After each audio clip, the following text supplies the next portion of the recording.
রনি ভাই,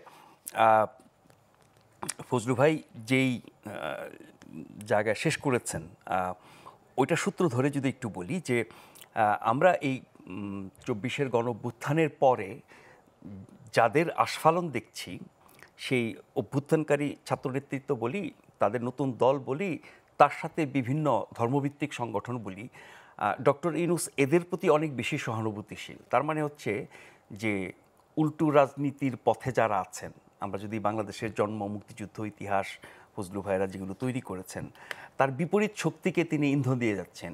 এর তাৎপর্য কি? আমি ১ মিনিটে কথা বলি, আমার ডায়াসটা ফজলু ভাইকে দেবো, কারণ প্রথম পার্টে বেশি কথা বলেছি। এখানে মূল বক্তব্যটা হলো যে বাংলাদেশ যে রাষ্ট্রটা তৈরি হয়েছে, এই রাষ্ট্রটা তৈরি হওয়ার জন্য এখানে ধর্মনিরপেক্ষতা, এখানে হাজার বছরের বাঙালির যে অভ্যাস, খাদ্যের অভ্যাস, চেহারা, চরিত্র, এই বাংলার ৪,৫০০ নদ নদী, এই বাংলার গাঙ্গেয় বদ্বীপ, যারা সংবিধান রচনা করেছেন তারা এই রচনা করার সময় বঙ্গোপসাগরকে মাথায় রেখেছেন, পদ্মা, মেঘনা, যমুনাকে তারা মাথায় রেখেছেন। এবং এই পদ্মা, মেঘনার, যমুনার যে বালুচরে যে পশু পাখি আছে তাদেরকেও মনে রেখে তারা সংবিধান রচনা করেছেন।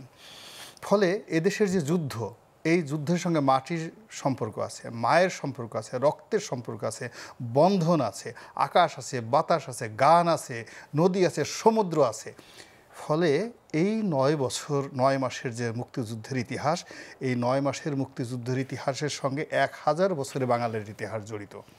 আপনি ২৩ দিন ২৪ দিনে রাজপথের আন্দোলন দিয়ে এই টোটাল জিনিসটা রিসেট করে দিবেন, এটা আপনার কাছে মনে হবে চেষ্টাটা পারমাণবিক বোমা আপনি ফাটিয়ে দিয়েছেন। এবং সেই পারমাণবিক বোমার কবলে পড়ে আমরা এখনও যদি আমাদের হুঁশ না হয় যে মৃত্যু সমাগত। এবং আপনি জানেন যে পারমাণবিক তৃতীয় বিশ্বযুদ্ধ যেটা সম্পর্কে আলবার্ট আইনস্টাইন বলেছেন যে আই ডোন্ট নো যে তৃতীয় বিশ্বযুদ্ধ কিভাবে হবে, কিন্তু চতুর্থ বিশ্বযুদ্ধ যখন হবে তখন মানুষ অসভ্যতামের এমন একটা জায়গায় চলে যাবে, তাদের হাতে হাতে যুদ্ধ করা ছাড়া উপায় থাকবে না। আমরা এখন এই সময়টাতে যে ফান্ডামেন্টালিজম, উগ্রবাদ, বাংলাদেশের হাজার বছরের ইতিহাসে কখনোই উগ্রবাদ ছিল না। ৮০০ বছর মুসলমানরা এদের শাসন করেছে।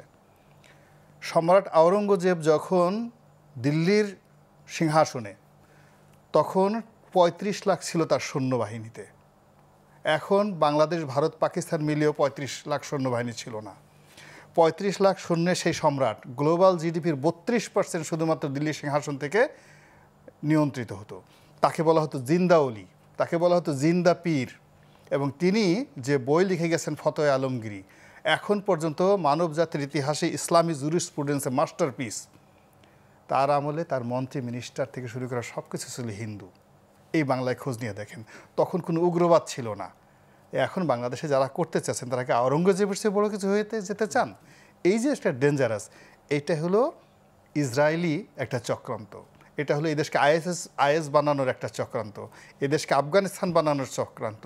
এই আফগানিস্তান যেখানে এসে আলেকজান্ডার ফার্স্ট ল্যান্ড করেছিলেন, এবং রুকসানা, আফগানিস্তানের যে তখন এই অঞ্চলের নাম ছিল ব্যাকটেরিয়া, সেই রুকসানাকে সে একটা মাত্র বিয়ে করেছেন জীবনে। এই আফগানিস্তান যেখানে পৃথিবীর সবচেয়ে বড় বৌদ্ধ মূর্তি বামিয়ান, ওই সভ্যতার একটা ভূমিকে পৃথিবীর সমস্ত সভ্যতা, এই যে আমরা তাফসিরে কবির বলি, তাফসিরে কবির মানে যত আছে সব আফগানিস্তান থেকে ইসলামী জুরিসপ্রুডেন্স তৈরি হয়েছে। কই সেখানে তো কখনো উগ্রবাদ ছিল না।